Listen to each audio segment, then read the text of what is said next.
আল্লাহ যে কইল প্রথম সৃষ্টি আমার এশ, প্রথম সৃষ্টি আবার কয় আমার আরশ, প্রথম সৃষ্টি আবার কয় নূর, প্রথম সৃষ্টি আবার কয় রূহ। আল্লাহ এক মুখে যে এত কথা কয়, আল্লাহর মুখ কয়টা? এতক্ষণ তো শুনলেন এই ফাউল সরকারের কথাবার্তা, মানে আমার মহান রব্বুল আলামিনকে নিয়ে সেটা পূর্ণ কথাবার্তা বলছে। এখন আবার তার পক্ষে এসে কিছু নামদারি আলেম আছে যে তারা এখন ওনার মুক্তি চাইতেছে। এরা কি আলেম না জালেম? আপনারাই বলেন যে এরকম একটা ফাউল পক্ষে হয়ে এসেরা তার মুক্তি চাওয়াটা কি আদৌ কি ঠিক হবে? একজন মুসলমানের অন্তরের আঘাত লাগার কথা না যে আমার মহান রব্বুল আলামিন সেটা এই কবিসের বাচ্চা, এই কুলাঙ্গার কি ধরনের অরুচিপূর্ণ কথাবার্তা বলছে।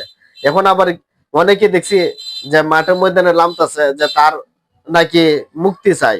আমার কথা হলো যারা তার পক্ষে এনে নামবে এগুলো মুসলমান থেকে দূর সরে গেছে, এগুলোকে জুতা পিটা করবেন যেখানে পাইবেন এখানে। যে কোনো আলেম যদি তার পক্ষে নিয়ে কথাবার্তা বলে তাকেও জুতা পিটা করবেন, তারা যেখানে পাইবেন উল্লঙ্ঘ করে তার পাছা লাল করে দিবেন।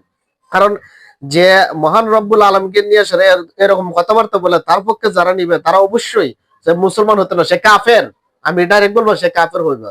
কারণ একজন মুসলমান কখনো এরকম আমার আল্লাহকে নিয়ে কথাবার্তা বলতে পারে না। আবার আরেকজন মুসলমান কখনো যে আল্লাহকে কথাবার্তা বলতে পারে তার পক্ষে নিয়ে আবার মাঠে মধ্যে নামতে ওরা তার মুক্তি চাইতে পারে না।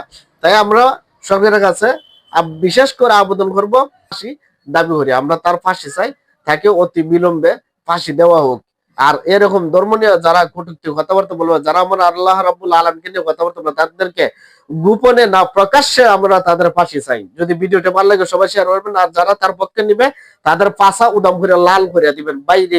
আর গালাগুলো জুতা দেবেন। যারা টুপি মাথায় দিয়ে সারলাম আগে টুপিটা সরাইবেন, টুপির অপমান করবেন না। এর ফাঁক থেকে মাথা পর্যন্ত ঝাড়ু দিয়ে আর জুতা দিয়ে ফিটাইবেন।